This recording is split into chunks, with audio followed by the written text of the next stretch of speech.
우린 주일 계속해서 성경의 위인들이 자기 인생의 과목, 문제, 근심, 죄, 연약함, 또 환난이라는 근심의 과목 속에서 믿음의 열쇠를 열고 나오는 것을 함께 묵상하고 있습니다. 오늘은 레위, 마태라고도 불리는 레위라는 한 사람이 어떻게 자기 인생의 문제 속에서 믿음의 열쇠로 그 문을 열고 나왔느냐 하는 것입니다. 오늘 본문의 내용은 이 레위, 마태라고도 불리는 레위가 예수님을 처음 만난 자리입니다. 그의 직업은 세리였습니다. 그 당시에 세리는 지금의 세관 공무원하고는 좀 달라요. 그 당시 때 이 이스라엘은 로마의 지배를 받고 있었고, 로마에서는 이 각 지역의 세금을 효율적으로 걷기 위해서 세리라는 직업을 두었습니다. 그래서 세리를 통해서 그 지역의 세금을 걷어들이게 하는데, 그 걷어들인 할당량을 제외한, 그러니까 로마 정부에서 요청하는 할당량을 제외한 나머지는 세리 개인 몫이 되는 일종의 자영업과 같은 거예요. 소위 라이센스를 가지고 있는 자영업과 같은 것이었습니다. 그러다 보니까 어떤 부작용이 있냐면, 아무래도 세리들이 자기 수익을 위해서 과한 세금을 부과하게 되고, 과한 세금을 부과하는 과정 가운데서 억울한 일을 당하는 사람들, 또 가난하고 연약한 사람들이 때로는 집을 빼앗기기도 하는 그런 불행한 일도 있다 보니까 세리에 대한 유대인들의 전체적인 인식이 아주 부정적이었어요. 먼저 로마 정부에 충성하는, 우리로 치면 일제시대 친일파 같은 이미지가 있었기 때문에 유대인들 중에 세리라는 직업을 가진 사람들을 혐오하던 시절에 이 마태는 세리라는 직업을 가지고서 마침 아마 성문 앞에서 관세를 받고 있었던 것 같아요. 통관세를. 그런 그때 예수께서 이 세리에게 오셔서는 나를 따르라 명령을 하십니다. 그 순간 세리는 자기 일을 내려놓고 예수님을 따르는 수행 제자가 됩니다. 물론 이 세리는, 마태는 수행 제자, 예수님과 늘 함께 따라다니는 제자였지만 그렇지 않은 제자들도 예수님 사이에는 있었어요. 예를 들면 이 삭개오 같은 인물도 예수님의 제자가 되었지만 그러나 그는 예수님을 따라다닌 자는 아니었고, 여전히 자기 그 여리고 성에서 세리의 일을 계속하면서 예수님을 후원하는, 아리마대 요셉과 같은 예수님을 후원하고 그 지역에 예수님을 따르는 자들과 함께하는 그런 일들을 감당했을 것이라고 보입니다. 그것을 보면서 저는 이런 생각이 들었어요. 이 레위라는 이름을 가진 이 마태, 그는 이 이름 그대로 제사장 집안입니다. 레위 지파만이 제사장이 될 수 있는 거룩함, 주님에게만 집중할 수 있는, 그래서 하나님께서 이스라엘 12지파 중에 유일하게 땅을 주지 않은 지파가 바로 레위 지파예요. 땅을 주지 않았다는 얘기는 뭐예요? 너희는 농사 지어서 먹고 사는 자가 아니라 어떤 자라는 거예요? 주님을 섬기고 경배하는 삶을 통해서 그렇게 생활하는 자가 되라는 의미로서 레위 지파에게는 땅을 주지 않은 것입니다. 그리고 이제 그 땅을 분봉받은 11지파의 세금을 통해서 생활할 수 있게 됐는데, 아이러니하게도 그 레위라는 이름을 가진 이 마태, 아마 레위라는 이름이었던 것으로 봐서는 그도 레위 지파의 후손일 확률이 높겠죠. 그가 정작 어떻다는 거예요? 자기의 생활을 위해서 이스라엘 민족이 혐오하던 세리라는 일을 하고 있었다는 것. 그것이 그의 마음 가운데 늘 고통이었을 것 같아요. 그러다가 예수님을 만난 것입니다. 그리고 예수님을 따라다니는 제자가 됐을 때 또 사람들은 그렇게 비난했을 거예요. 세리가 어떻게 예수님 제자가 돼? 저는 이것을 통해서 우리 인생에도 비슷한 면이 있는 것 같아요. 이 레위와 같은 모습. 생활인으로서의 나와 그리스도인, 신앙인으로서의 나의 차이에 괴리가 있다는 거예요. 그러다 보니까 우리는 우리 자신도 모르게 세상 속에서 내가 그리스도인이라는 사실을 그냥 숨기고 감추고 살아야 될 때가 있다는 거예요. 사람들이 보면서 그리스도인이 왜 그렇게 살아? 라는 소리를 듣는 것이 하나님 앞에 죄를 짓는 것 같은 부담감이 있다 보니까 우리 자신을 세상 속에서는 이 생활인의 모습만 철저히 가지고 살 수밖에 없을 때가 있다는 것입니다. 우리가 생활인으로 산다는 것이 온전한 신앙인으로 사는데 얼마나 큰 장벽이 되는지는 저도 알고 있습니다. 저도 이래 보여도 저도 직장 생활을 좀 해봤어요. 직장 생활하면서 느낀 게 뭐냐면, 세상이 예수 믿고 사는 게 얼마나 힘든지 모르겠다는 걸 깨달았다는 거예요. 그래서 가끔씩은 우리 성도님 중에 볼면 목소리로 목사님 좀 우리 성도님들 좀 닥달 좀 해서 예수 좀 더 열심히 믿게 좀 하시지 왜 그러십니까 하는데, 저는 그 고통을 아는 거예요. 생활인의 고통이 어떤 건지 안다는 거예요. 이 세상 속에 나가서 믿지 않는 자들과 또 죄가 가득한 타락한 땅 가운데서 내가 살아가기 위해서는 내가 신앙인이란 정체성을 가지고 있다 보면은 그 생활인이 더 어려워지는 삶을 우리가 경험할 수밖에 없다는 거예요. 그러다 보니까 우리도 모르게 마치 두 개의 얼굴을 가지고 있는 것처럼 생활인의 모습으로서의 나와 신앙인으로서의 모습의 나를 가지고 있는 것 같아요. 특히 저기 보면은 좀 거친 현장에서 일하시는 분들이 있어요. 뭐 건설 현장이라든지 공장이라든지. 그런데 보면은요, 이렇게 점잖게 말하면은 일이 안 된다 그래요. 뭐 예를 들면 뭐 이렇게 건축 일을 하시는 그런 성도님들하고 얘기를 하면 우리 건축 현장에서 일하시는 이 노가다 하시는 분들하고 그냥 순하게 교회에서 말하는 것처럼 할렐루야 어떻게 오늘 일은 어떻게 됐어 이러면은요 일을 안 한대요. 그러니까 자기도 모르게 막 거칠게 해야 돼. 김씨 막 소리도 질러야 된다는 거예요. 그러다 보면 자기가 오면서 그 생각이 돼. 내가 오늘도 그냥 사람들에게 소리 지르고 그냥 이걸 이러려 했다고 화를 내고 내가 꼭 이렇게 살아야 되나? 그런 자조감을 느낄 때가 있다라는 고백을 제가 전에 성경 공부하던 어떤 이 건설업을 하시는 우리 집사님을 통해서 그런 고백을 들은 적이 있어요. 그걸 보면서 우리는 생활인으로서의 나와 신앙인으로서의 나의 그 괴리 가운데서 늘 갈등하고 괴로워할 수밖에 없는 존재입니다. 특별히 세상도 우리를 바라보면서 예수 믿는 사람이 왜 그렇게 살아? 라는 비난이 들릴 때마다 그게 괴로운데 내 내면 속에서도 그 소리가 들릴 때가 있다는 거예요. 너 그러고도 그리스도인이라고 말할 수 있냐? 너 지난 6일 동안 네가 살아왔던 모습을 봐. 네가 그러고도 그리스도인이라고 말할 수 있어? 먹고 살려고 어쩔 수 없이 했지만 그게 또 내 마음속에 뭐가 되는 거예요? 나는 가정을 잘 돌보기 위해서 내가 하는 일을 잘하기 위해서 최선을 다했지만 그게 또 내 스스로 신앙 안에서는 어떻게 보이는 거예요? 나를 너무 믿음 없는 형편없는 그리스도인처럼 느끼게 만드는 이 고통, 이 이중의 고통을 겪어 사는 거예요. 세상에 나가면 또 쭈뼛쭈뼛 내가 그 일에 집중하지 못하게 하는 내 믿음, 또 믿음 앞에 서면 또 쭈뼛쭈뼛 내가 이런 온전한 믿음을 갖지 못하게 하는 내 세상 속에서 내 모습, 이게 내 마음속에 충돌이 일어나면서 늘 괴로울 것입니다. 여기 마태는 그래도 예수를 완전히 따라다녀서 이제는 생활인의 모습을 다 벗어버렸지만 이 삭개오는 아마 계속해서 생활인의 모습을 살았을 거예요. 삭개오가 예수님 만난 뒤에 구원받았지만 그 뒤에 세리를 그만뒀다는 얘기가 없어요. 있었다면 아마 분명히 그랬을 거예요. 삭개오는 그 후에 직업을 바꿨더라 뭐 이렇게 나왔을 텐데 그 말이 없는 걸로 봐서는 여전히 삭개오는 어디로 갔을까요? 또 자기가 일하던 그 세리의 그 여리고성의 그 문 앞에서 통관을 하면서 세금을 받는 일을 했을 거예요. 물론 이전과는 달라진 게 있겠죠. 어떻게 달라졌어요? 이제는 정직하게 또 자신이 좀 손해를 보더라도 어렵고 힘든 사람들을 배려하는 그런 세리로서의 역할을 감당했겠지만 그럼에도 불구하고 여전히 그 갭이 있을 거라는 거예요. 그 속에서 왜 하나님은 이렇게 하셨을까? 그냥 하나님께서 우리를 탁 예수님 만나셔서 나를 따르라. 그때부터 우리가 살 때는 나가서 뭐 직장 생활 안 하고 아침에 일어나면은 만나가 택배로 탁 천국에서 오고 우리 자녀들이 고기 먹고 싶다 그러면 메추라기를 예쁘게 튀겨가지고 치킨으로 보내주시고 또 옷도 하나님께서 그 광야 이스라엘 민족들처럼 아무리 입어도 헤어지지 않는 특수 섬유로 만든 옷을 선물로 주시고 또 색깔도 막 변해서 유행 따라 옷을 바꿀 수 있는 능력을 가진 옷들을 한 벌씩 주시면 우리가 생활인으로 살아야 되는, 가족을 돌봐야 되고 또 직장 생활을 해야 되는 이 고단함으로도 자유하면서 더 주님께 집중할 수 있는데 왜 그렇게 안 하셨을까? 아니 뭐 그런 게 복잡하시면은 그냥 예수님 만나는 그 순간 하나님께서 로또 복권 하나씩 주셔가지고 다 100억짜리 하나씩 당첨돼서 이제부터는 너 돈 벌고 사는 걱정하지 말고 나를 위해서만 살라고 하시면 얼마나 좋겠어요. 근데 그렇게 하지 않으셨다는 거예요. 왜 그러셨을까? 왜 우리가 이 생활인과 신앙이라는 이 괴리감 가운데서 고통스러워하면서도 늘 주님 앞에 서게 만드셨고 또 그 고통스러운 마음 가지고도 여전히 내가 세상 속에서 생활인으로 살게 하셨는가? 저는 그 속에도 영적인 의미가 있다고 생각합니다. 저는 이 영적인 의미를 깨닫는다면 우리가 생활인으로 살 때 어떻게 살아야 되고 신앙인으로 살 때 어떻게 살아야 되는지에 대한 정확한 답과 지혜를 가지고 주님이 원하시는 모습으로 우리의 이중적인 생활인과 또 신앙인의 두 가지 모습을 잘 조화롭게 주님 보시기에 선하게 만들어갈 줄 믿습니다. 그렇다면 생활인과 신앙인의 이 괴리가 주는 영적인 의미는 뭘까요? 주님께서는 그 괴리를 통해서 우리가 주님의 은혜를 채우기를 원하고 계신 것입니다. 우리가 주님의 은혜를 채우는 자가 되기를 원하고 계신다는 것입니다. 본문의 27절과 28절을 보시면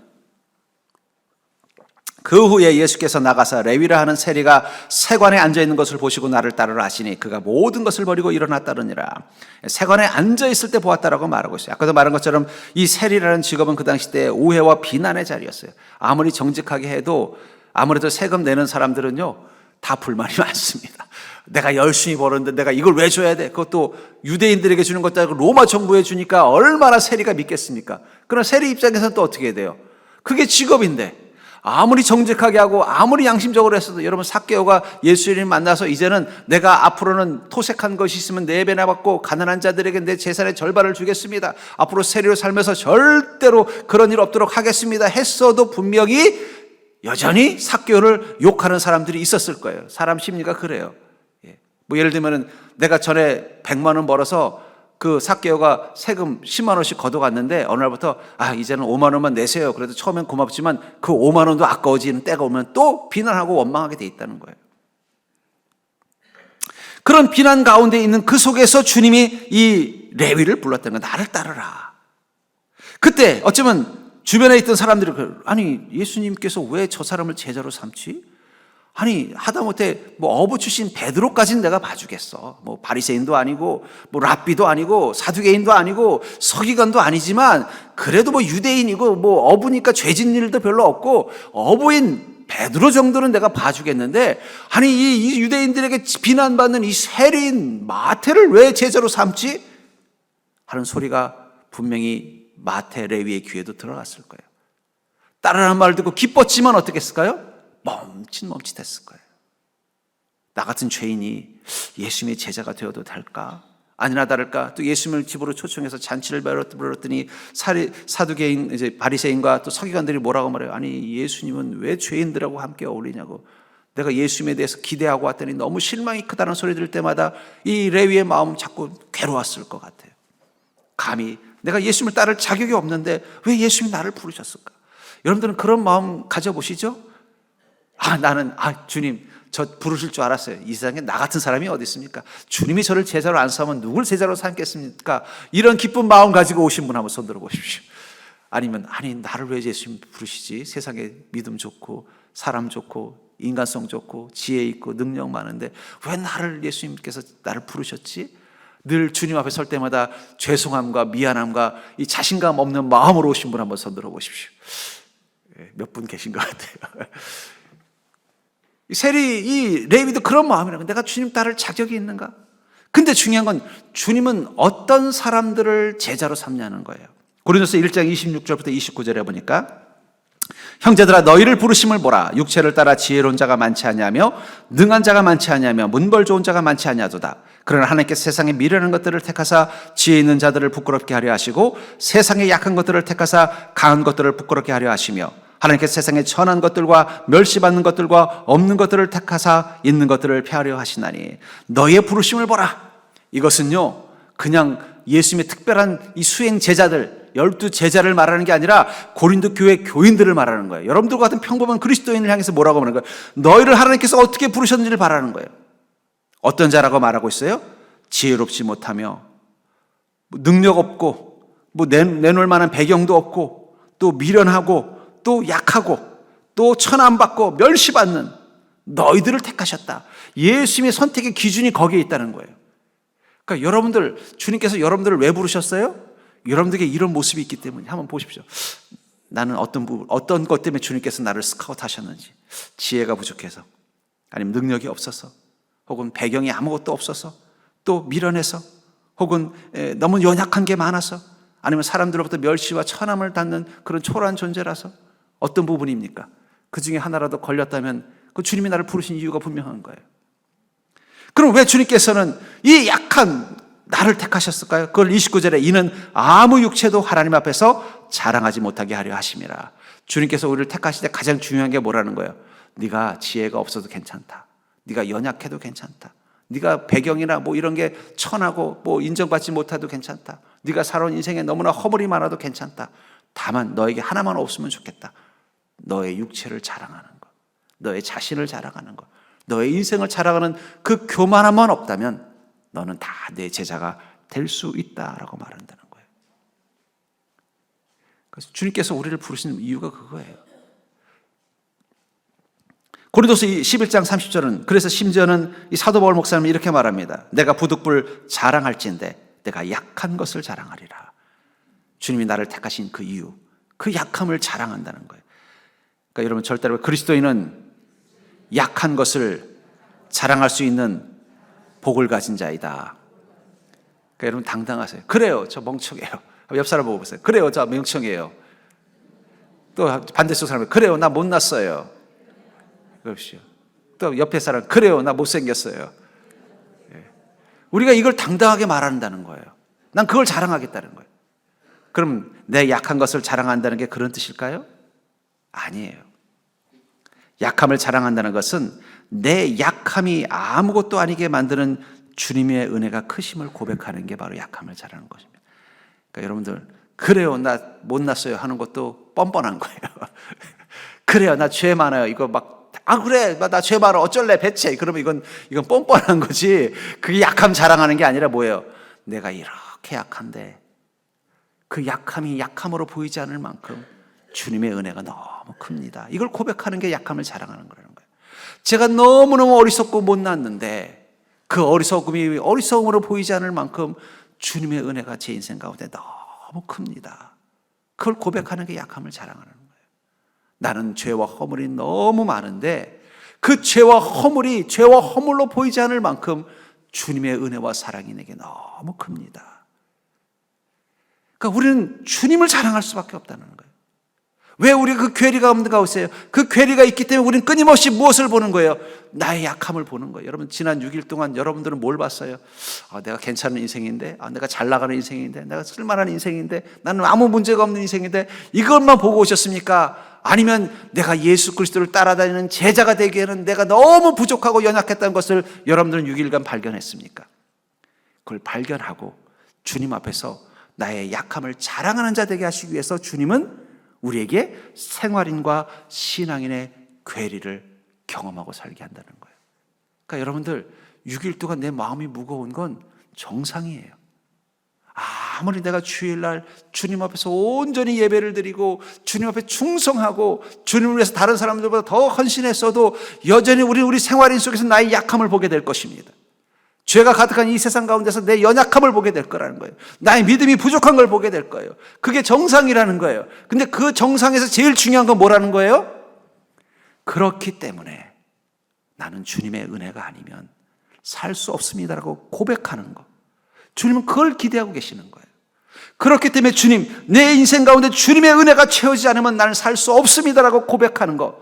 주님은 그것을 경험하고 기대하기를 원하시기 때문에 우리가 여전히 생활인으로서의 우리의 초라한 모습과 신앙인으로서 우리의 부끄러운 모습 가운데서 고민하고 근심하게 만든다는 것입니다. 그렇기 때문에 사랑하는 성도님들, 우리가 생활인의 자리에서 예수님을 따르기 주저주저 할 때 내가 감히, 어쩌면 이 레위도 순간 그랬을지도 몰라요. 2번이나 그런 말을 들었을 때 어쩌면 그날 밤 예수님께 그랬을 것 같아요. 잔치 속에서도 또 이 바리새인과 서기관들이 아니 예수님같이 그 거룩하신 분이 어떻게 저런 세리들과 이 죄인들과 저렇게 어울릴 수 있어? 난 너무 실망이야. 이런 소리를 레위가 들었을 때 어쩌면 그날 밤 이 레위는 예수님께 그랬을 거예요. 예수님, 주님께서 저를 제자로 불러주신 건 너무 감사한데 제가 예수님 따라다니면 예수님 계속 사람들에게 예수님 비난받으실 것 같아요. 저는 그냥 저 멀리서 마음으로 예수님 제자로서 섬기고 싶습니다. 이런 말을 했을지도 몰라요. 근데 저는요, 그게 진짜 주님이 원하는 마음이에요. 아마 주님 그러셨을 것 같아요. 그래서 내가 너를 제자로 삼으려고 하는 것이다. 네가 죄인이 아니라는 것, 네가 약한 자가 아니라는 것, 나와 함께 동행하면서 그것을 보여주기 위해서 나는 너를 제자로 삼은 것이다 라고 말씀하실 것 같아요. 그러나 사랑하는 성도님들, 여러분들이 여러분의 삶 가운데서 내가 얼마나 약하고 어리석은 죄인이고 부족한 자인지를 깨달을 때마다 더욱더 주님을 따라다니는 믿음으로 나가기로 결단하는 신앙 되기를 주의 이름으로 축복합니다. 두 번째로, 생활인과 신앙인의 그 괴리가 주는 영적인 의미는, 그렇기 때문에 우리는 우리 삶 가운데 교만을 비우고 날마다 회개의 영성을 채울 수밖에 없다라는 거예요. 그 괴리 속에, 그 깊은 그 차이의 골짜기 속에 바로 교만을 비워내고 회개의 영성을 채울 수밖에 없다는 것입니다. 31절부터 32절을 보시면 예수께서 대답하여 이르시되 건강한 자에게는 의사가 쓸데없고 병든 자에게라 쓸데있나니 내가 의인을 부르러 온 것이 아니요 죄인을 불러 회개시키러 왔느니라. 아까도 말한 것처럼 이 레위가 너무나 기뻐서 예수님을 자기 집에 초대하고 이제는 예수님을 따라다니기 위해서 이제 함께 일했던 동료들도 부르고 또 주변에 있는 사람들도 불렀습니다. 그들 중에는 아마 자신이 한 일 때문에 자기에게 도움을 줬던 로마의 사람들도 있을 것이고 이방인들도 있었을 것입니다. 그들과 함께 식사를 하고 있었을 거예요. 근데 이 당시 유대인들은요, 이방인과 함께 식사하는 것을 부정하다고 생각을 했어요. 그러니까 더 불만이 돼서 어떻게 돼요? 예수님을 비난하는 거예요. 아니, 예수님은 저 죄인들과 어떻게 함께 식사를 할 수 있냐? 우리 유대 사회에서는 상상도 못할 일인데 어떻게 저럴 수 있냐고 비난하고 있었다는 거예요. 그 비난의 소리에서 아마 레위는 순간적으로 기가 팍 죽어 있었을 것 같아요. 근데 예수님께서 뭐라고 말씀하세요? 나는 죄인을 부르러 왔다라고 말하고 있다는 거예요. 근데 여기서 중요한 단어가 있습니다. 죄인을 부르러 왔다고 하셨지만 죄가 없다고 말씀하시는 않았다는 거예요. 무슨 얘기예요? 무슨 소리냐? 얘네들이 무슨 죄가 많아? 니들이 더 죄가 많아? 라고 말씀하시지 않았다라는 거예요. 무슨 소리냐? 얘네들은 이제 나를 만났으니 죄가 없다 라고 말씀하지 않으셨다라는 거예요. 뭐라고 말씀하셨어요? 죄인을 불러 회개시키러 왔느니라 하면서 그 앞에서 또 뭐라고 말해요? 건강한 자에게는 의사가 쓸데없고 병든 자에게라 쓸데있나니 하면서 예수님 자신을 의사와 또 여기 이 함께 먹고 마시는 이 사람들을 병자로 비유하고 있다는 거예요. 우리가 예수님과 함께 한다는 건 뭘 말하는 거예요? 내가 이제 예수님만큼 거룩한 인생, 복된 인생, 또 살만한 인생, 쓸만한 인생이라는 뜻이 아니라 우리가 어떤 마음으로 예수님을 만나는 거예요? 죄인의 마음으로. 우리의 죄를 사할 수 있는 유일하신 분이신 주님 앞에 사함받기 위한 죄인의 마음으로. 또 어떤 마음으로요? 병자의 마음으로. 여러분, 의사들이 제일 고치기 힘든 환자가 어떤 환자인 줄 아세요? 이 의학을 너무 잘하는 환자가 제일 싫대요. 또 요즘은 유튜버에 보면요, 뭐 의학 강좌가 많잖아요. 그럼 와서 한 일장 연설을 하는데, 아니, 의사 선생님, 제가 유튜브에 해봤더니 이런 병은 이렇게 해야 된다는데 왜 의사 선생님은 자꾸 이렇게 하라고 하십니까? 그러면요, 의사 선생님이 하다가 그러대. 그럼 그렇게 하세요. 그런다는 거예요. 답이 안 나온다는 거예요. 환자라면 어떻게 되겠어요? 의사 선생님, 이거 어떻게 하면 좋습니까? 제가 어떻게 해야 이 병이 나을 수 있나요? 저에게 지시하십시오. 그럼 제가 그대로 처방대로 하겠습니다. 이래야 병이 낫는데, 아이고, 제가 보니까는 이건 이렇게 하면 안 된다는데요. 막 이러면은요, 의사 선생님도 못 고치는 거예요. 그럼 그건 못 고친다는 거예요. 답이 없다는 거예요. 마찬가지입니다. 우리가 주님 앞에 섰을 때 내가 죄인인 것을 기억하고, 그래, 주님께서 나를 부르신 것은 마치 의사가 병자를 치료하기 위해서 또 이 죄인을 회개시키기 위해서 나를 부르셨구나. 그럼 그 속에서 우리가 어떤 마음을 가져야 되겠어요? 내가 죄인이라는 사실을 기억하면서 나의 죄를 주님 앞에서 해결받기 위해서 끊임없이 내 자신의 교만함을 내려놓고 회개를 통해서 나를 치유해 나가는 과정이 필요하지 않겠냐는 것입니다. 저는 그런 의미에서 우리가 주님 앞에서 어떤 모습으로 살아야 되는가, 좀 겸손한 늘 주님 앞에 죄인인 마음을 가지고 살아야 된다는 거예요. 분명한 것은 예수님께서 제자들을 부를 때 보면은 이 레위처럼 사람들에게 비난을 받는 죄인도 있을 거 있고, 또 이 베드로처럼 그래도 좀 나름대로 성실하게 살아왔던 그렇게 큰 죄와 허물을 따질 수 없는 그런 제자를 부른 사람도 있고, 혹은 니고데모나 아리마대 요셉처럼 사회에서도 존경받고 인격적으로도 문제가 없고 또 삶 속에서도 진실된 그래도 괜찮은 수준의 그런 사람들도 제자로 삼았습니다. 그러니까 교회도 이 세 부류의 사람들이 있는 것 같아요. 이 레위 같은, 나는 죄인입니다. 삭개오와 같은, 혹은 막달라 마리아 같은, 나는 죄와 허물이 너무 많습니다. 그런 이도 예수님께서 불러주셨고요. 베드로처럼, 요한처럼 그냥 평범하고 세상에서도 그렇게 큰 죄 지은 적 없는 그냥 평범한 일생을 살다가 예수님 만난 이 베드로급의 그런 사람들도 있고요. 아리마대 요셉이나 또는 니고데모처럼 밖에서도 성실하고 밖에서도 존경과 인정도 받고 또 나름대로 그것도 도덕적으로 인격적으로 잘 살아가는, 어디에도 흠잡을 데 없는 그런 성품을 가진, 또 그런 수준의 신앙을 가진 단계도 있다는 거예요. 그래서 우리 교회 성도들 보면요, 이 레위 단계가 있고 베드로 단계가 있고 그 다음에 이 니고데모 단계가 있어요. 오랫동안 믿음 생활하다 보면은 우리도 니고데모 단계로 가죠. 그래서 처음 예수님 믿은 사람들은 어떻게 돼요? 그 레위 단계라는 거예요. 제가 전에 섬기던 이 교회에 이 초신자들을 새신자들이 많이 초신자들이 와서 처음 예수님 만나서 복음 듣고 이 성경 공부를 하게 됐던 시절에 한 성경 공부에서 있었던 일화를 제가 섬기던 목사님께 그런 얘기 들은 적이 있어요. 그러니까 그 목사님을 통해서 처음 이 전도를 받고서 이 교회 나온 이 젊은 우리 직장 되시는 분이 있었대요. 그래서 이제 와서 이제 복음을 너무 뜨겁게 받아들여서 이제 막 성경 공부를 열심히 참석해서 이제 드디어 성경 공부가 끝났어요. 그랬더니 그 젊은 우리 이제 성도가 이제는 처음 예수님 만난 거죠. 성도가 너무 말씀을 듣고 신나서 아유 목사님, 이 바깥에서도 옛날에 보면은 이 공부가 끝나면 책거리라는 게 있습니다. 그래서 옛날에 책거리가 있어요. 그래서 한 과목을 끝나면은 이제 스승님에게 선물을 주거나 그렇게 식사하는 거죠. 책거리가 있는데 오늘 성경 공부도 끝났는데 목사님, 우리 저녁 때 우리 나가서 어디 가라오케라도 가서 함께 신나게 함께 술 한잔 하면서 즐기시면 어떻겠습니까? 그랬다는 거예요. 목사님이 당황을 했고 거기 함께 석용했던 분들도 당황했다는 거예요. 근데 문제는 이 고백을 한 이 사람은요, 그게 왜 당황되는지 몰랐던 거예요. 왜요? 이분은 처음 예수님 만난 거잖아요. 그러니까 처음 예수님 만났으니까 어떻게 돼요? 당연히 좋은 자리 있으면 어떻게 돼요? 우리 가서 끝나고 술이라도 한잔 해야지 하는데 뭐 어떤 무슨 룸사롱 같이 여자들이랑 같이 하는 그런 건 안 되겠지만 같이 노래도 좀 부르고 같이 춤도 추고 같이 밥도 먹고 이렇게 하는 게 이게 정상적인 생활이라고 생각했던 그 사람이 이제 예수님을 처음 만난 거잖아요. 그러니까 목사님이 너무 고마워서 어떻게 하는 거예요? 그걸 가져가는 거예요. 그랬더니 옆에서 보고 있었던 어떤 분이 핀잔을 줬대요. 아니 예수 믿었으면은 그런 걸 하지 말아야지. 어떻게 목사님한테 그런 말을 하냐고.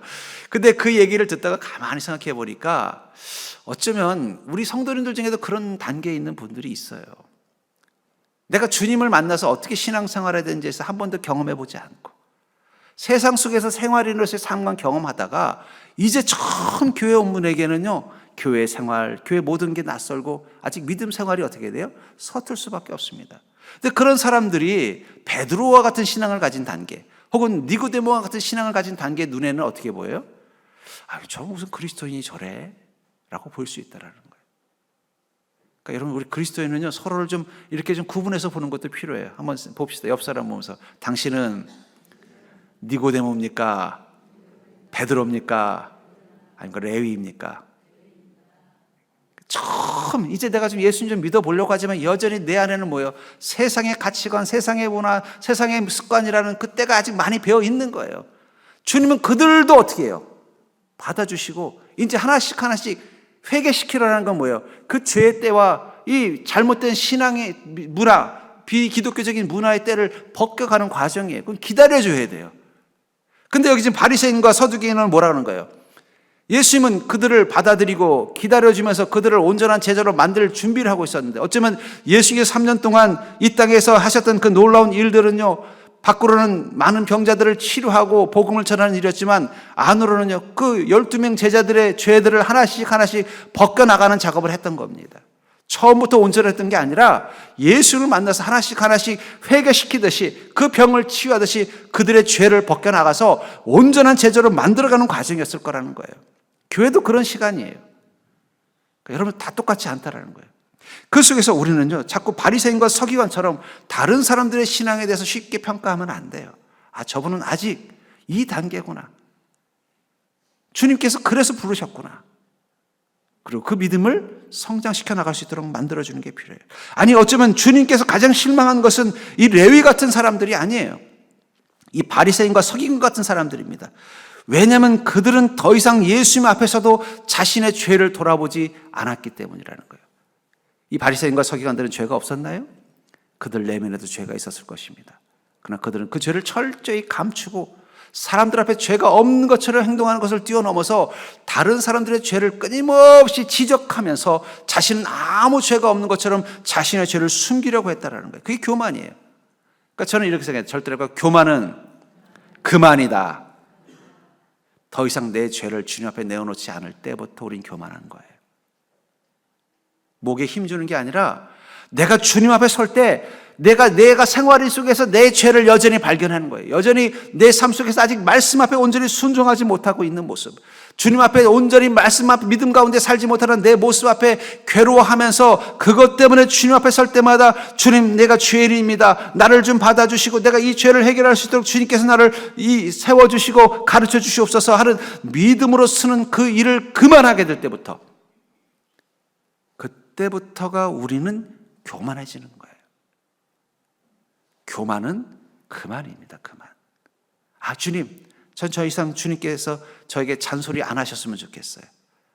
저는 그거 안 들어도 이미 충분히 온전한 그리스도인입니다. 그건 저에게 해당되는 게 아니라 옆에 있는 이 사람에게 해당되는 겁니다. 주님, 그 말을 왜 목사를 통해서 하십니까? 내가 보니까 저 목사도 죄가 많은 것 같은데 저한테 직통으로 주십시오. 교만이 그만이라는 거예요. 우리는요, 늘 주님 앞에서 어떻게 돼요? 그렇습니다, 주님. 내가 여전히 주님 앞에 회개해야 할 것이 남아있네요. 그것이 우리를 어떻게 만들어요? 겸손하게 만든다는 거예요. 여러분들이 생활인으로 살면서 우리는 그것을 더 많이 경험할 거예요. 그렇죠? 삶 속에서 내 믿음이 이거밖에 안 되는구나. 내가 주님의 말씀대로 이렇게 살지 못하고 있구나. 내가 죄인이구나. 그걸 느낄 때마다 어떻게 돼요? 다시 한번 무릎 꿇고 주님께 회개하는 거예요. 중요한 건 주님께서 무조건 죄인인 우리를 그대로 놔두시는 건 아니라는 거예요. 주님 기대하고 있는 거예요. 이 레위, 이 삭개오, 이 막달라 마리아, 그들이 어떤 자가 되길 원하는 거예요? 주님을 위해서 모든 것을 바칠 수 있을 만큼 순전한 제자로 성장하길 기대하면서 부르신 것입니다. 그것을 위해서 우리에게 지금도 필요한 건 뭐예요? 여전히 우리의 죄를 다루는 회개의 영성을 가지고 있어야 돼요. 그것을 그만하시면 안 돼요. 우리는 날마다 주님 앞에서 우리의 죄를 하나씩 제거해야 합니다. 여러분, 건강하다는 게 뭐예요? 건강하다는 건 우리 몸에 병이 없는 게 건강한 거예요. 그래서 어떻습니까, 여러분들? 병원에 가서 뭐 하는 거예요? 몸에 좋은 걸 먹는 게 아니라 몸에 있는 병을 없애는 작업을 하는 게 병원 가는 거예요. 몸에 좋은 약이라는 게 갑자기 지금 있는 몸보다 내가 더 힘세지는 게 아니라 내 몸이 병을 이길 수 있는 힘을 갖게 하는 거라는 거예요. 그게 건강인 것입니다. 우리가 주님 앞에서도 그런 마음이 있는 거예요. 우리가 왜 우리 안에 죄를 끊임없이 묵상하면서 괴로워하면서도 그 죄 앞에 직면해야 되는가? 그래야만 주님 앞에 그것을 회개로 내어놓고 주님의 은혜가 그것들을 하나씩 해결해 나갈 때마다 우린 예수 그리스도의 온전한 제자로 성장하고 성숙할 수 있기 때문이라는 거예요. 저는 여러분들이 날마다 주님 앞에서 교만이 아니라 겸손함 가지고 내가 죄인임을 고백하는 믿음으로 나가는 자 되기를 주의 이름으로 간절히 축원합니다. 세 번째로, 생활인과 신앙인의 격차가 주는 영적인 의미는 신랑을 위해 금식할 때를 준비하라는 것입니다. 우리는 신랑을 위해서 금식해야 할 때가 있다는 것을 아는 자가 바로 그리스도인이라는 것입니다. 33절부터 35절에 보면 그들이 예수께 말하되 요한의 제자는 자주 금식하고 기도하고 바리새인의 제자들 또한 그러하되 당신의 제자들은 먹고 마시나이다. 예수께서 그들에게 이르시되 혼인집 손님들이 신랑과 함께 있을 때 너희가 그 손님으로 금식하게 할 수 있느냐? 그러나 그 날에 이르러 그들이 신랑을 빼앗기리니 그 날에는 금식할 것이니라. 이 서기관과 바리새인들이 뭐라고 말해요?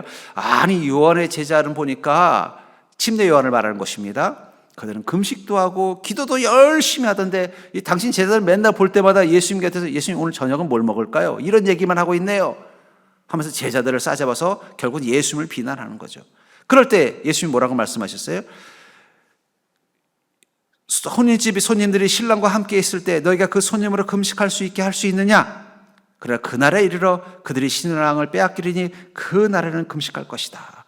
예수 그리스도의 죽으심과 저 하늘로 승천하신 사건, 그 다음부터는 그들은 너희들이 기대하는 그런 그리스도인, 너희들이 기대하는 그런 어떤 예수 그리스도의 제자의 모습으로 살아갈 것이다 라고 말하고 있다는 것입니다. 제 기억에는 분명히 예수님께서, 제가 생각하기에는 분명히 예수님과 함께 했던 제자의 모습을 보면은 그들은 평범한 삶을 살았을 것 같아요. 예수님이 제자가 됐다고 해서 그들이 맨날 마치 침례 요한의 제자들처럼 맨날 금식하고 맨날 기도하고 이렇게 하지 않았다는 거예요. 왜냐하면 예수님은 어떻게 하셨어요? 침례 요한은 저 광야에서 그냥 기도하면서 오는 사람들에게 복음 전하고 요단강에서 침례만 줬지만 예수님은 가가호고 방문하면서 복음 전하셨잖아요. 그러려면 얼마나 배고프시겠어요? 얼마나 피곤하시겠어요? 그러려면 누군가 그걸 옆에서 끊임없이 공급해주고 함께 해야 되잖아요. 그러니까 여러분, 수가성 사건 보십시오. 수가성에서 이 사마리아 여인이 예수님을 만났을 때 왜 그 옆에 제자들이 없었어요? 예수님 점심거리 구하려고 돌아다닌 거예요. 그러다가 아무리 돌아다니 이 근처에 밥 살 데가 없으니까 멀리까지 갔다가 나중에 허겁지겁하면서 아이고 예수님 죄송합니다. 많이 시장하셨죠? 아 이거 이제 먹을 게 없네요 하면서 이거라도 얼른 드십시오. 시장하십시오. 그랬더니 예수님 뭐라고 말씀하셨어요? 아니다. 나는 너희가 알지 못하는 양식이 있다. 그랬더니 아마 제자 하나 보면서 아이 그럼 그렇지. 보니까 예수님께서 어젯밤에 먹은 음식을 좀 챙겨 놓으셨구만. 같이 먹기에는 부족하니까 없는 척하고 있다가 우리 간 사이에 먹었구만. 이 불만을 말했던 것 같아요. 오병의 기적을 한번 보십시오. 오병의 기적 때 예수님만 그들의 굶주림에 대해서 고민한 게 아니에요. 제자들도 고민하고 있었어요. 아마 옆에서 수근수근했을 거예요. 야 이거 어떡하냐. 벌써 주님께서 말씀을 전하신 지가 벌써 사흘인데 그동안 보니까 사람들이 가져온 도시락도 다 까먹고 이제는 벌써 한 2끼 이상은 굶은 것 같아. 야 너도 좀 배고프지? 아, 배고파 죽겠어. 이거 어떡하냐. 이 사람들 어디 가서 먹을 걸 구하냐. 이게 한두 명도 아니고 이 5천 명이 넘는 사람을 어디 가서 구하냐. 이거 어떻게 너라도 좀 예수님께 좀 말해봐. 가서 좀 잠깐 나가서 어디 가서 좀 식사하고 오게 하라고. 뭘 고민하고 있었어요? 예수님 말씀에 은혜 받고 있었던 게 아니라니까요. 어떻게 하면 이 사람들을 먹일까? 아마 예수님의 제자들도 맨날 그랬을 거예요. 예수님 따라다니면서 야 오늘은 어디로 가시는데 가버나움으로 가는데 가버나움 거기 가서 어디다가 숙소를 정해야 되나? 야 너 저기 베드로 너 발걸음 빠르잖아. 먼저 좀 뛰어가. 가가지고 예수님 오늘 밤 주무시 벌써 해가 지려고 하는데 예수님 주무실 만한 숙소 좀 빨리 알아봐. 그걸로 동분서주했을 것 같아요. 제가 보기에는. 예수님 옆에 앉아서 아멘 하면서 그 은혜 받으면서 더 신령해지는 시간이 아니라 주님께서 그 일을 감당하기 위해서 더 동분서주하는 생활인이 됐을지도 몰라요. 아마 그런 모습을 보고 뭐라고 말한 걸까요? 그러니 뭐 제자들도 얼마나 배고프겠어요. 그러니까 예수님 오늘 뭐 드시겠어요? 그러면 치킨 먹겠다 그러면 치킨 사오면 여기 이 집 치킨 맛있죠 하면서 얘기하는 걸 보면서 바리새인이 뭐라고 해요? 아니 요한의 제자들은 맨날 금식하고 기도하더만 어떻게 예수님은 그 제자들하고 예수님하고는 하나같이 맨날 오늘 저녁은 어디 가서 자나 먹나 이거 가지고 같이 이야기 나누시나 실망했어 이런 말 했을 수 있다는 거예요. 그런데 그때 뭐라고 말씀하셨어요? 아니다. 신랑을 빼앗기리 그날은 금식할 것이다. 신랑을 빼앗긴다는 건 예수님께서 돌아가시고 승천하셔서 저 하늘 올라가신 뒤부터 그때부터 제자들은 달라졌어요. 그때부터는 제자들이 예수님처럼 오직 복음을 전하는 일을 위해서 오직 주님을 위해서 기도하고 그리스도인들을 위해서 기도하고 교회를 위해서만 모든 시간들을 다 쓰지 않습니까? 때가 있다라는 거예요. 왜 주님께서 나에게 생활인으로 이렇게 바쁘게 살아서 가정을 돌봐야 되고 세상에서도 세상 역할을 해야 되고 또 교회 와서도 또 봉사하고 지금 우리 성도님 중에 몇 분은 벌써 나가셨어요. 밥하러 가셨어요. 왜 나는 오늘 식사당번이라 목사님 설교도 못 듣고. 중요한 건 12제자가 그렇게 3년 동안 예수님 곁에 있었어요. 예. 그러다가 금식할 때가 오자 어떻게 됐어요? 이제는 본인들이 주님의 일을 위해서 모든 시간과 에너지를 다 쓰는 때가 있다는 거예요. 언제부터예요? 마태복음 28장 19절부터 20절에 보니까 그러므로 너희는 가서 모든 민족을 제자로 삼으라. 이 명령이 떨어졌을 때부터 그들의 삶은 바뀐 것입니다. 이제는 더 이상 생활인이 아니라 예수 그리스도의 제자로서의 삶에 집중했다는 거예요. 마가복음 16장 15절에는 너희는 온 천하에 다니며 만민에게 복음을 전하라. 이 명령이 떨어진 때부터라는 거예요. 요한복음 21장 15절에 내 어린 양을 먹이라. 베드로에게 어린 양을 먹이라고 말씀하신 그때부터라는 거예요. 사도행전 1장 8절에서는요. 예루살렘과 온 유대와 사마리아 땅까지 이르러 내 증인이 되리라. 그때부터라는 거예요. 그러니까 여러분들 우리는 생활인으로 사셔야 돼요. 월요일부터 토요일까지는 열심히 생활인으로 사십시오. 그래서 월요일부터 금요일까지는 여러분들의 직장을 위해서 열심을 다하시고 토요일도 가족들하고 함께 하십시오. 예. 그러나 또 마음속으로는 주님을 위해서는 언제든지 나의 모든 시간들을 쓸 수 있다는 마음을 가지고 사는 게 필요하다는 거예요. 금식할 때가 있다는 거예요. 그것은 개인별로 다를 때도 있고 교회별로 다를 때도 있을 거예요. 그때까지는 우리는 생활인으로서의 삶, 그것에도 집중하는 게 신앙이라는 거예요. 여러분들 슈퍼맨이 맨날 망토 두르고 다니는 거 보셨습니까? 평소 때는 어떻게 돼요? 양복 입고 안경 쓰고 자기 일에 집중하다가 어디선가 도와달라는 신호 들으면 어떻게 돼요? 그때 자기 안에 입고 있었던 그 옷을 입고 날아가는 거예요. 스파이더맨이 뭐 맨날 얼굴에 두건 쓰고 돌아다닙니까? 그것은 가방 속에 넣어놓고 다니다가 평소 때 생활에 집중하다가 내가 누군가를 도와야 되는 그 자리가 됐을 때 옷을 갈아입는 것처럼 주님께서 지금이 네가 나에게 충성하고 지금이 나에게 헌신해야 될 때가 되면은 그때는 망설임 없이 주님에게 모든 걸 집중할 수 있는 마음을 갖는 것만 가지고도 충분하다는 거예요. 어떤 분들은 그렇습니다. 나는 생활인 다 그만두고 그냥 24시간 교회 와서 교회 섬기고 그러고 싶다. 여러분, 목사도 24시간 기도하고 금식하는 줄 아세요? 예, 저도 어떻게 보면은 교회를 경영하고 운영하는 생활인입니다. 예, 교회 재정 문제로 고민하고 교회 건축 이 설비 문제 보고서 근심하고 또 교회 성도들의 또 삶에서 또 돌보는 일을 또 감당해야 되고 또 우리 또 직원들 있으면 직원들 또 관리도 해야 되고 늘 기도만 하고 늘 거룩한 일만 할 수 있는 인생은 이 땅 가운데 없다라는 거예요. 그러나 주님께서 명령하실 때가 있다는 거예요. 지금은 잠시 생활인의 옷을 벗고 나의 제자에 집중하라.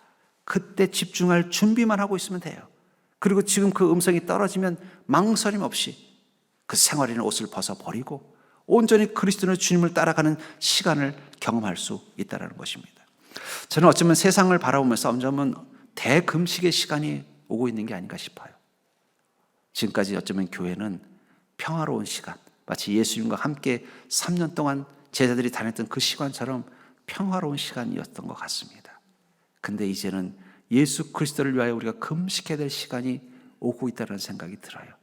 그때까지는 여러분들 생활인으로서 열심을 다하셔서 가정도 돌보시고 직장생활도 잘하고 몸도 건강하게 지키고 언제든지 주님이 부르시면 달려갈 수 있도록 내 믿음도 최상의 컨디션 만들어 놓으셔야 돼요. 그러다가 주님께서 나를 위하여 금식하라고 명령하신 것처럼 주님의 명령이 떨어지면 우리는 그때 망설임 없이 주님을 위해서 모든 걸 바칠 수만 있다면 우리가 생활을 이렇게 사는 것, 그건 아무 문제가 되지 않는다는 것입니다. 전 그러면서 신앙인이 되기 위해서 생활인을 버리는 것은 믿음이라고 생각하지 않습니다. 생활인과 신앙인의 균형을 잡는 게 저는 믿음이라고 생각해요. 여러분들이 가정에서도 존경받는 가족이 되셔야 돼요. 직장에서도 인정받는 직장인이 되셔야 돼요. 그리고 교회에서도 주님을 온전히 따르는 제자가 되셔야 돼요. 그러려면 저는 여러분들이 이 괴리 속에서 이 세 가지 마음을 갖는 것이 필요하다고 생각합니다. 그것은 내 연약함 가운데 주님의 은혜를 채우겠다는 마음, 그리고 내가 죄인인 이 자신을 보면서 끊임없이 회개를 통해서 나의 죄를 해결해 나가는 신앙, 그리고 주님께서 금식을 명령하시면 언제든 온전히 충성하겠다는 믿음의 준비를 가지고 스탠바이하는 그 마음, 이 세 가지만 있다면 여러분들은 생활인과 신앙인의 균형을 가지고 주님을 위해서 온전한 그리스도의 삶을 사는 자라고 저는 믿습니다. 여러분들이 그런 균형을 가진 지혜로운 믿음으로 사는 인생 되기를 주의 이름으로 간절히 축원합니다.